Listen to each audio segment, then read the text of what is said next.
Olá, sejam todos bem-vindos a mais um Papo Empreendedor, nosso podcast falando sobre negócios, gestão e empreendedorismo. Eu sou Felipe Silva, host desse podcast, e hoje o tema é influência da decoração na experiência do cliente, com a nossa convidada, Alana. Alana, aqui dentro do podcast, quem se apresenta é o convidado, então fala para nós quem é a Alana, o que você faz. Seja bem-vinda. Muito obrigada. Meu nome é Alana, eu sou designer de interiores. Estava comentando com o Felipe que eu sempre gostei de empreender. Meu sonho de infância era ter uma papelaria. Eu gostava muito de jogar The Sims, amava fazer as composições das casas, layout. E cursei design de interiores aqui na Uniso. E a minha maior dificuldade, já atuando, era encontrar as peças de decoração. Então veio a ideia de ter uma loja online de decoração e aí com o tempinho a gente teve a oportunidade de ter a loja física e estamos nesse caminho já há 9 anos. Então, é o meu mundo cor-de-rosa na decoração e nos projetos de interiores, obra, o que a gente faz. Felipe é nosso cliente também, então já conhece um pouquinho. Sim. Alana, obrigado pela sua presença aqui no podcast. Aqui a gente fala um pouquinho e troca ideia com quem está empreendendo, com quem está lá na arena, lutando a batalha que é empreender. E hoje o tema é falar sobre a influência da decoração na experiência do cliente. Para a gente introduzir esse tema, né? Muito se fala em Customer Experience e como a experiência do cliente ela favorece a compra. Eu queria conversar com você, você que está aí imersa na área, né? O que é essa experiência do cliente? É só a gente ter uma sala bonita e chique? Ou é eu ter um ar-condicionado? É eu ter uma loja física com porta para a rua? O que é essa experiência do cliente? Vamos lá. Na pandemia, ficou muito claro o quanto as vendas online cresceram muito, né? Essa comodidade de você, em um clique, comprar e no dia seguinte já está na sua casa. Então, ter uma loja confortável, uma experiência, faz com que o cliente tenha sempre vontade de estar lá, de frequentar lá e permanecer por mais tempo, aumentando, né, o ticket médio e as vendas. O que a gente fala sobre experiência? É muito arquitetura sensorial. Então, você ter um cheirinho agradável, um clima agradável, pensando, né, no ar-condicionado, em cores agradáveis. A gente fala sobre o McDonald's que antigamente era amarelo e vermelho para dar a sensação de fome e ser um fast food. Hoje em dia tudo está mudando, né? E a gente traz isso para as lojas também. Então, às vezes um sofá, uma poltrona, cores que combinem com a loja, mas que dão essa sensação, né? Então, a experiência pode ser em todos os ambientes possíveis, a gente vai falar sobre o hospital também, né? Mas o quanto a arquitetura sensorial, o design sensorial ajudam nessa experiência completa, né? Legal. Já puxando esse gancho do hospital, né? Teve uma notícia recente aí, ficou hypado um conteúdo de um hospital em São Paulo que está mudando a forma da experiência. Então, quando a gente pensa em hospital, né? Nosso inconsciente vai vir aquele cheiro de látex, de luvas, aquele cheiro de hospital. Vai vir aquele ambiente na nossa mente, aquele corredor, aquelas paredes brancas, e a gente está percebendo essa mudança, né, em alguns hospitais, e aí na questão particular mesmo, de mudar a experiência para melhorar um conforto, com consequência, subir o ticket de internações e consultas. Mas vamos entrar nesse tema. Qual é a sua visão e o que você percebeu aí de o pulo do gato né, nessa área da saúde, mudando a forma de tratar a experiência sensorial do cliente? Certo. Complementando também, sempre quando a gente falava sobre hospital, a gente lembrava de um ambiente muito claro, branco, né, que é a iluminação. E a iluminação muda completamente o ambiente. Então, isso é uma das coisas também que a gente tem que pensar sempre, né, numa loja.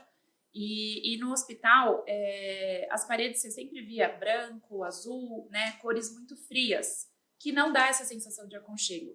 Então, pacientes que ficam lá por meses ficavam naquele ambiente frio mesmo, sem vida, né? E eu falo que a decoração traz vida, é sempre a cereja do bolo de um ambiente.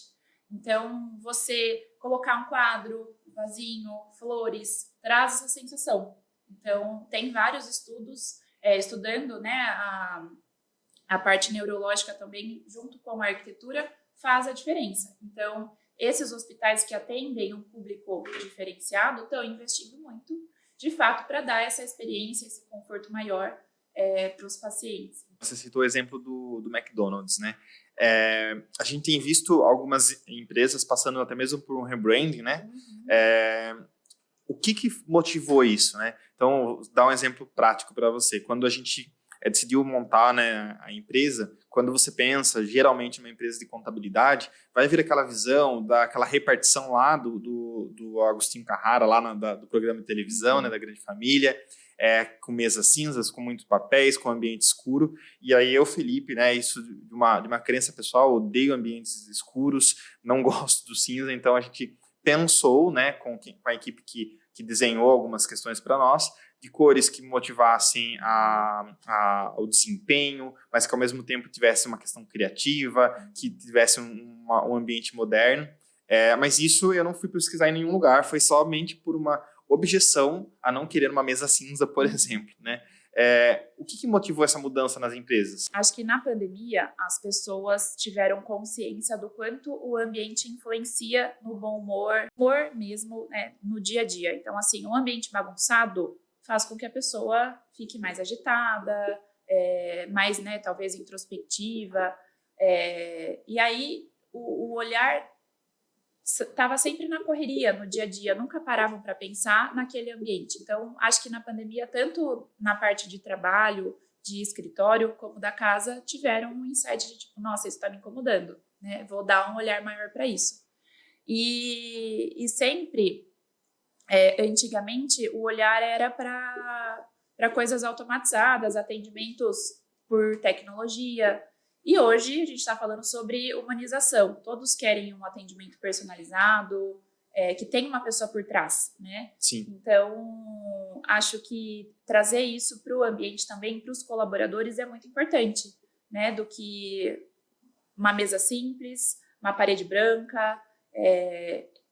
Quando o ambiente está decorado, o colaborador também vai sentir isso. Então, ele vai se tornar mais...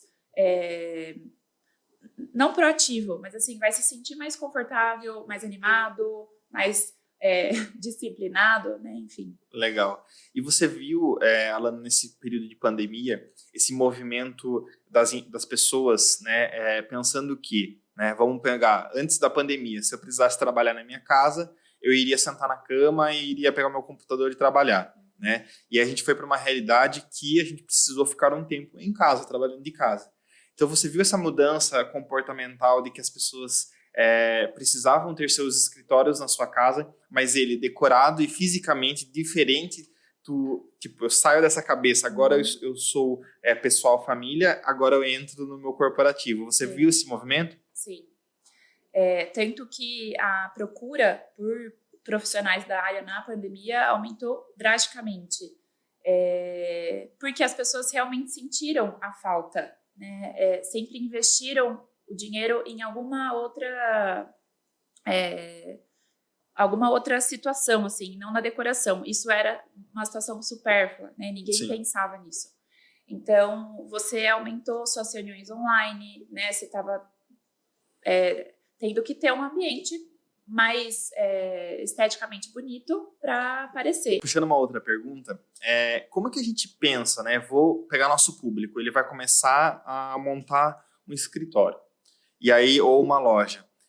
A gente fala da importância da decoração, né? Quando eu falo para um cliente que ele vai começar a montar um negócio, eu falo para ele investir em marketing, para ele investir em financeiro, em práticas financeiras, porque isso vai fazer ele acelerar. E aí, às vezes a pessoa fala, não, mas eu vou gastar com um item supérfluo, eu vou comprar só uma caneca que vai me custar, sei lá, R$300. Como que eu penso isso de forma estratégica? Porque também tem isso, eu tenho que entender a mensagem que eu quero comunicar. Porque se eu estou vendendo para o público 1, eu tenho que me comunicar tanto na fala, na escrita, no marketing, na decoração, com o público 1. Se eu estou falando com o público 2, eu tenho que adaptar minha linguagem. E como que você, enquanto consultora e designer, planeja isso de forma estratégica? Quando alguém te procura? Quando alguém me procura para fazer uma ambientação ou um projeto, a gente tem um briefing, a gente segue várias perguntas, e uma das perguntas é qual é o público-alvo, né? Faixa etária, perfil, homem, mulher, e a gente sempre pensa nisso, e é exatamente o que você falou, qual é a mensagem que você quer passar. Recentemente eu fiz um consultório no Iguatemi Business, e tem pessoas que valorizam muito o nosso trabalho e outras que acham que é uma questão supérflua, né? A gente está acostumado com isso. Sim. Mas isso impacta muito, porque é uma outra visão que você passa para o seu paciente, né? Como é que um médico vai atender uma pessoa se não cuida da sua saúde? É a mesma coisa, né? Da casa dele, teoricamente, que Sim. é o escritório, né? Consultório dele. Então, esse consultório especificamente atende um público a mais e a gente colocou vários vasos de Murano, que são peças com um preço um pouco mais alto, mas que é um cristal, né, feito à mão. E ela ficou apaixonada, ela falou, não, eu sei que é um valor alto, mas que vale a pena, porque os meus pacientes vão gostar, né, vão se sentir especiais. É como se fosse um evento mesmo, você estar naquele consultório e vivenciar a experiência, né? Então, assim, você vai servir um café, tá com uma bandeja bonita, uma taça de água bonita, uma xícara, enfim, são essas peças pontuais que fazem a diferença, né, nesse evento mesmo. Sim. Mas aí, Alana, quando a gente traz para adaptação de diversos tipos de negócio, né? As pessoas, elas não compram mais somente porque um produto é barato, porque ele é bonito. Agora a gente passa a criar conexão com produtos ou serviços específicos, né? Então, quando, por exemplo, a gente fala de serviço de assinatura, quando a pessoa vai lá e ela faz uma assinatura da Pet Lover, que é produtos para pet, ela não está buscando só o preço, ela está buscando conforto, tudo bem de você receber na sua casa, meios de pagamento, mas ela cria uma conexão com a marca Pet Love, por exemplo, né? Fazendo uma propaganda aqui gratuita. Mas um exemplo de que conseguiu dar muita atração na pandemia foi uma das empresas. Quando a gente fala da experiência física, tanto para esse público A, mas para um público que vende, de repente, um produto de outlet, um produto com preço mais acessível ou um produto popular. Existe uma forma dele pensar a decoração de forma estratégica para que forneça uma boa experiência, mas também para não assustar o seu público, porque se você vai colocar numa clínica popular um vaso como esse que você citou, ele vai trazer uma quebra de conexão com o cliente. Sim. E aí, como adaptar isso para diversos públicos e perfis? É um desafio, né? Acho que assim, o clube de assinatura talvez possa ajudar muito com relação a isso. São produtos mais comuns, né? Então, assim, um vasinho, uma folhagem, peças com cores mais neutras. Alana, continuando no tema de experiência e decoração, queria fazer um bate-papo com você de quais são os principais erros e acertos na hora que o empreendedor vai começar uma loja, ou um restaurante, ou um escritório, e aí ele não conta com a ajuda de alguém que pense para decorar, né? Porque não é simplesmente eu comprar um objeto e ele vai ficar legal em todos os lugares. Então, acho que a gente conseguiria dar alguns exemplos, tanto de bons exemplos quanto maus exemplos na hora de decorar um ambiente comercial. Vou falar de um mau exemplo que aconteceu comigo, com um cliente. Eu fiz um restaurante chamado Videogame Rock Bar, faz muitos anos, ali na Rua Aparecida, e a gente pensou na decoração da fachada dele com um joguinho de Tetris. Então, a gente fez a iluminação e ele se encaixava. E depois que eu finalizei a decoração de tudo, ele quis colocar vários quadrinhos dele na parede. E uma das frases era muito machista. Então, ele não pensou nisso. Um dos frequentadores foi lá, tirou foto, colocou nas redes sociais e eles foram massacrados. Assim. Cancelados. Inclusive, o meu nome foi lá de, tipo, como a designer de interiores não pensou nisso, né? Então, foi assim, meu primeiro cliente que eu fiquei desesperada do que fazer, mas acontece, né? São coisas que às vezes você não para pensar e foi uma decoração infeliz. Então, a gente tem vários exemplos da decoração olfativa, né? Como a Melissa, você chega, passa na frente da loja do shopping, você sente aquele cheirinho, na hora você já se lembra, né? A M. Martin também, que é uma loja de roupa de cama muito conhecida. Temos a Lelis, que são fragrâncias que marcam mesmo. Inclusive, eu tenho essa fragrância de alecrim, que a gente vende na loja. Então, a gente tem que pensar assim como a roupa que você quer que a pessoa te veja, né? Sim, aquilo que você quer comunicar. Exatamente. Você comunique na decoração também. Então, pensando em frases, cores, objetos específicos assim que que compactuem com a sua loja, com o seu propósito, né, e missão da loja. Sim. E, Alana, você deu esse exemplo de algo que às vezes dá errado, né? Hoje as pessoas têm pensado, por exemplo, eu vou, né, nesse caso de uma questão de videogame, de pensar estrategicamente que, de repente, algum símbolo de decoração ele pode contrariar, por exemplo, o meu público, nesse caso, né, e aí é inadmissível um comportamento machista ou preconceituoso. Existe essa corrente dentro da área de design de pensar que os ambientes eles precisam ser acessíveis, né? Porque a gente fala de acessibilidade arquitetônica, mas também em questão relacional, né? Porque a decoração está se relacionando com o meu cliente, correto? Sim, com certeza. Já aconteceu também de uma blogueira postar um tapete de vaca, né? E ser também massacrada por conta de pessoas que são, né, vegetarianas, veganas. Então, tudo isso você tem que pensar, né? Tem uma loja que eu sou super fã, que é a Tamaru Gourmet, fazendo uma propaganda aqui também. E é uma churrascaria, é um açougue. Então, tudo deles tem couro, tem tapete de vaca. Então, é a comunicação que eles quiseram passar, né? Então... Você sabe que eu quase fui cancelado porque eu postei um vídeo correndo atrás de um porco e aí a gente assou o porco, né?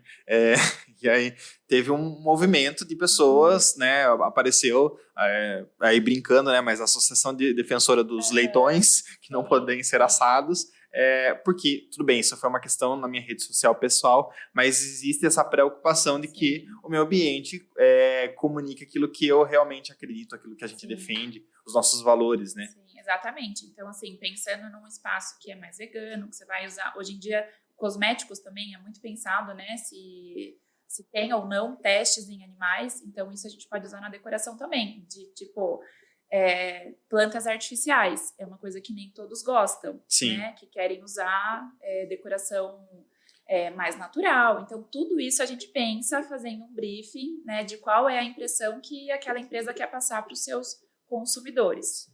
E, Alana, o que a gente tem de novo nesse mercado de decoração e influência, experiência do cliente? O que a gente tem de novo aí nos próximos anos, ou que tem de tendência? A gente viu esse movimento, que as pessoas se preocuparam a criar um ambiente, um office dentro do seu home, pensando esse formato.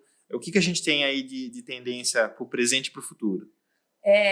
Falo que a decoração é como a moda, né? A cada coleção tem novidades, novas tendências. Hoje, o que está em alta são os elementos orgânicos, né? Então, você está vendo um sofá oval, não mais aquele retangular com os braços quadrados, tapetes ovais, orgânicos, que é uma forma, né? Exatamente como o logo. Sim. Tecidos como bouclé, que é como se fosse um tricôzinho assim, né, bem felpudinho.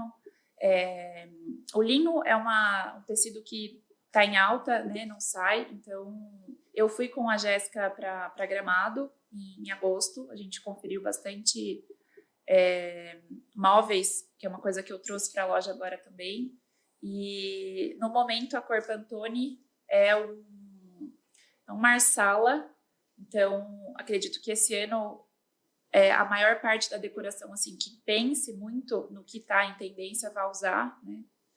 E a cada mês, na parte de decoração, eles criam novos produtos. Então, para mim é difícil falar assim, o que vai ser, né? Sim. Por exemplo, teve na época o Rose Gold, que permaneceu por muito tempo. Hoje, o que é Rose Gold? Rose Gold é aquele rosinha tá. douradinho, sabe? Sim. Na decoração. Nossa, aquilo foi um boom e permaneceu por muitos anos. Hoje em dia não é mais utilizado. Na época, o dourado usava, é uma peça velha, antiga. E hoje o dourado está muito em alta novamente. Então, isso vai mudando. Legal. Sim. E, Alana, você também, você é designer, você é decoradora, mas na função de empreendedora. Como que é a sua rotina, seu dia a dia? Como que vai o decorrer da sua semana? Bom, eu vivo 2 empresas, né? São empresas que se conversam, que é um casamento perfeito, mas são, né, empresas distintas que eu tenho pessoas que trabalham, né, e compromissos diferentes. Então, recentemente operei meu ombro, então eu tenho ainda um cuidado em tratar ele, principalmente porque a gente carrega bastante peso na loja. Então, eu não faço mais acompanhamento da obra, eu vou no cliente, faço a medição, faço o projeto 3D. Então, eu gosto muito de modelar, a parte de render ainda sou eu quem faço, mas eu tenho a Nath que trabalha comigo e ela faz a parte de criação também, modelagem no sketch e faz os executivos. Então, é um conjunto nosso que sem ela também eu não conseguiria, né, dar conta de tudo. Sim. Na parte da loja, a gente tem os atendimentos físicos lá na nossa loja, no Arthur Gomes, mas eu também faço as ambientações. Então, vou até a casa dos clientes, levo as peças para ele conseguir ver pessoalmente, faço a montagem e ele decide na hora o que quer comprar. Acho que esse é um diferencial, porque é uma experiência também, né, essa comodidade de ter até lá. Porque às vezes aquilo que está na cabeça, na hora que você coloca, é aquela roupa, né? Que você vê no site, você vai colocar, não é bem aquilo que você imaginou. A composição, né? é feita, né, por uma equipe de profissionais. Então, a gente vai lá, isso dá muito trabalho, porque tem que separar as peças, embalar, fazer a listagem, o nosso transporte até lá. Então, isso leva, né, geralmente um tempo, eu tento equilibrar com tudo e a minha vida pessoal também. Então, é uma correria. Eu tentei ser Mulher Maravilha por muito tempo, trabalhava 15 horas por dia, mas não vale a pena, né? Não dá. E agora a gente está abrindo uma nova empresa, né? Um clube de assinatura de decoração, que vai ser um triângulo amoroso entre, né, as duas outras empresas, a loja, o escritório e o clube. Mas a gente vai dançando conforme a música, né? A gente estava conversando sobre isso, né? Quando você já está no mercado há um tempo, você vai vendo quais são as necessidades, o que o mercado está pedindo, o que está faltando, e aí você vai se encaixando. Então... Legal. E, Alana, para você, enquanto empreendedora, qual que é a maior dificuldade para empreender? Ou o maior desafio, digamos assim, que você encontrou todos esses anos e que você ainda visualiza? Para mim, a maior dificuldade foi gestão de pessoas.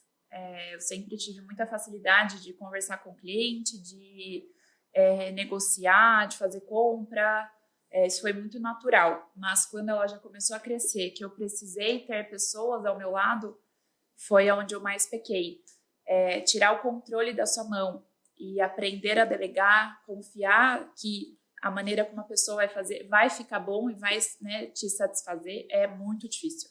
Porque no começo da jornada, você faz o financeiro, o marketing, a operação, tudo. Você faz tudo. Em algum momento você tem que soltar a mão para você evoluir, para o seu negócio evoluir, né? E na pandemia eu tinha na época 3 meninas que trabalhavam comigo e eu achei que eu não fosse conseguir superar isso, achei que eu fosse quebrar mesmo. E aí eu comecei a fazer kits de decoração para aniversário, já que as pessoas estavam comemorando em casa, e isso foi girando, e aí eu falei, não dá mais para ficar em casa, vamos voltar. Foi aí que a gente começou a fazer a ambientação mesmo, de ir até a casa das pessoas, a gente seguia todos os protocolos, e deu certo, né? Começamos a atender o estado inteiro de São Paulo, aí eu acabei comprando o carro, que é a Fifi, para ajudar, porque eram muitas caixas, e eu cheguei a ter 9 pessoas comigo na loja.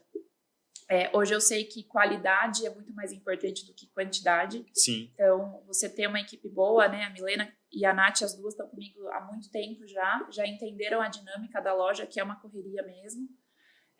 Então, essa foi a minha maior dificuldade. Eu fui estudar, fui fazer vários cursos e tirar o controle da mão mesmo e confiar de que tudo dá certo.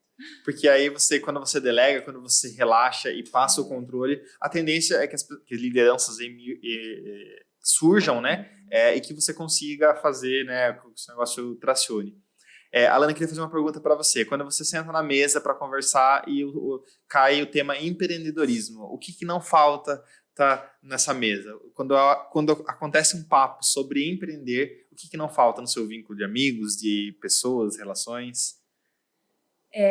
Eu sou muito criativa, eu sonho e eu quero tirar esse sonho do meu sonho. Então, assim, sim, uma vez eu sonhei que eu tinha uma cama na loja e eu realmente coloquei uma cama lá, né, e aumentei. Então, tenho vários amigos empreendedores que a gente viaja nas ideias, né, acho que ter pé no chão de que as dificuldades vão aparecer, mas você tem que dar seu jeito, né, a tempestade aparece, a pandemia veio, né, para nos mostrar isso, mas se você gosta do que você faz, se você ama, você vai dar um jeito. Muitas empresas acabaram fechando no meio desse caminho, porque eu acho que faltava um pouco mais de paixão mesmo pelo negócio. Então, e de persistência, né? Entender que tudo passa, né? Exatamente, tudo passa. Acho que você é a média das pessoas que você mais convive. Então, ter boas pessoas ao seu redor também, que vivam isso, que tenham um comprometimento, vivam o propósito, acho que é imprescindível. E, assim, sempre buscar referências, inspirações, sempre estar se atualizando. O mercado muda drasticamente, né, de um dia para o outro, que uma coisa hoje é novidade, amanhã já não é. Estar atentos aos seus concorrentes também, né? Eles são muito importantes para ver qual é o caminho que você vai seguir. Não acho que o concorrente é uma ameaça, não é, né? É muito importante você ter noção disso. Ele vai te ensinar muito também. E acho que quando você gosta de alguma coisa, você não precisa copiar, você pode aprimorar isso ou servir de inspiração. Então é isso, acho que ter boas pessoas, né, ao seu lado, te ajudando, dando ideias, estudando sobre a questão financeira também, que é muito importante, né, não dá um passo maior que a perna. Com planejamento, né? Planejamento, exatamente. Eu, quando comecei a empreender na loja, eu tinha o outro emprego, que me dava uma segurança um pouco mais, porque eu tinha um salário, né? Quando você vai começar do zero e depender 100% daquilo, é um risco muito grande, porque você não sabe como vai ser, né? Ou você tem uma reserva, ou... né, ou você vai ficar muito refém de você dar certo. Né, e algo que eu aprendi também empreendendo e que vejo os meus clientes fazendo é que os resultados eles não vêm de forma no curto prazo. É a longo prazo. É a longo prazo, né? Às vezes as pessoas falam, Felipe, mas como você conseguiu tal resultado? Ou como você definiu tal metodologia hoje, né, na Advice, que a gente já está mais maturado, mas são 7 anos, né, nesse processo. Então, a maturidade que o negócio tem hoje, ela não tinha lá atrás. Da mesma forma que eu sou sócio em outros negócios em tempos diferentes que estão com dificuldades diferentes também, né? Exatamente. Eu sou extremamente ansiosa e imediatista, então eu queria, né, na época da pandemia, que a loja teve uma procura um pouco maior, eu queria resolver a minha vida em 3 meses. E eu acabei ficando doente por trabalhar demais, né? E meu pai falava, filha, pega leve, né? Por que você quer resolver a sua vida inteira em 3 meses? Então, ter paciência, ter persistência, são meses bons, meses ruins. Ano passado, a gente teve... eleição, Copa, que mudou completamente o nosso planejamento. A gente imaginava que ia ter uma Black Friday perfeita, um Natal que foi completamente esquecido por conta da Copa. Então, ir dançando conforme a música mesmo. Esse é um caso legal. Eu vi um artigo específico falando que qual seria o impacto da Copa no varejo, né? Eu não estou muito a fundo no varejo, no comércio em si, considerando que a gente está mais dentro da área da saúde, mas o quanto o jogo do Brasil cair na véspera da Black, que é o pico de vendas, isso influenciou o mercado como um todo, né? Influenciou demais negativamente. Sim. Né? Isso foi totalmente esquecido. As pessoas se conscientizaram que era Natal na véspera, né? Então não teve um planejamento. Mas empreender é isso. Sim. Né? Então, superar a dificuldade, contornar e pensar no próximo, no próximo ciclo. Alana, as pessoas que querem acompanhar seu conteúdo, eu vejo lá nas redes sociais que vocês dão várias dicas e vão dando insight de como fazer as coisas, né? Eu costumo dizer que tem essa sensação, né, que a decoração ela é muito instagramável, né? Então eu acompanho o conteúdo de vocês. Como que as pessoas acham você e as suas lojas na rede social? Eu tenho um Instagram meu de trabalho, onde eu posto os meus projetos de interiores, que é o Alana com 2 L's, Bassi com 2 C's, ponto interiores. E o Instagram da loja, que é o final ponto home decor. Meu de interiores eu posto um pouco mais no meu dia a dia, todas as empresas, né, que a gente acaba atendendo. E no da loja a gente dá muitas dicas de composições, produtos, mostra o nosso dia a dia das ambientações também. Então, dá para acompanhar nos 2. Legal. E, Alana, para a gente caminhando para a finalização, se você fosse dar uma dica para quem está começando a empreender, não tem um capital de giro, mas tem essa preocupação que um ambiente agradável, que isso vai favorecer, vai ter um cuidado com o cliente. Eu acho que eu vou trazer um exemplo. Todo mundo já foi naquelas lojas onde você é mal atendido, onde está tudo bagunçado, né? Não vou falar o nome, mas existe uma rede de supermercado que tem como característica ser desorganizado, né? E aí, eu, Felipe, por exemplo, não é pelo preço, mas eu não compro um lugar desorganizado porque isso vai gerar uma experiência negativa. O que você deixa de recado para quem está começando a empreender hoje, nesse ano de 2023, e quer ter esse cuidado em ter um ambiente bom e bonito para o seu cliente?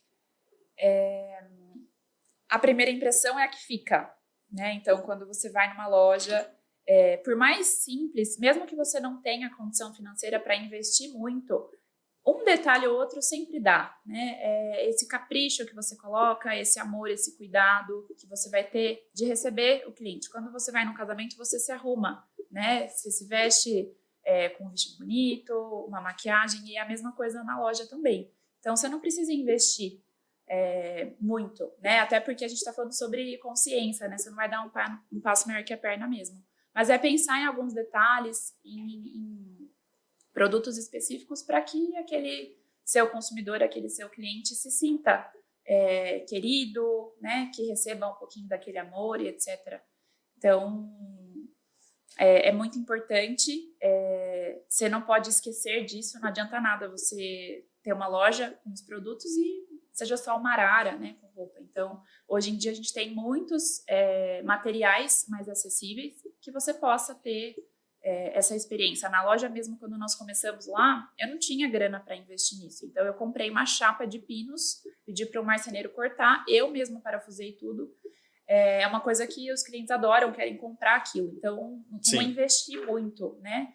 Então, às vezes a criatividade supera o investimento, né? Exatamente. Então, às vezes você contratar um profissional que te ajude nisso, você acha que é muito caro. E, na verdade, não é. Você está economizando para não gastar errado. Sim. E a ambientação fala muito sobre isso também, porque quando você vai comprar sozinho numa loja, você pode comprar errado. Você pode achar que aquela composição vai ficar linda e chegou na sua casa, né, no seu trabalho, e não ficou. Então, ter essa possibilidade de você testar os produtos, de você ver pessoalmente antes de comprar, de investir, ajuda bastante, né? Então, legal. Alana, obrigado pela sua disponibilidade de tempo, de trocar essa ideia com o nosso público. Nosso público é aquela galera que está empreendendo, que está gerindo empresas, gerindo negócios, ou que está querendo estudar. Acho que a gente traz uma contribuição para quem está se antenando a pegar o hype do mercado, né? Se eu não falo de experiência, se eu não sou uma empresa focada no cliente, eu vou estar atrás do meu concorrente, não o meu concorrente como uma ameaça, mas eu com uma fraqueza muito exposta, né? Então, obrigado pela sua disponibilidade de tempo e de energia conosco aqui. Tá? Eu que agradeço. Pessoal, estamos chegando ao fim de mais um Papo Empreendedor.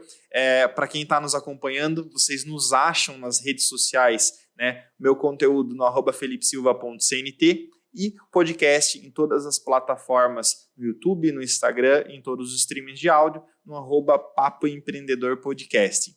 Muito obrigado pela audiência e a gente se vê no próximo Papo Empreendedor. Obrigado.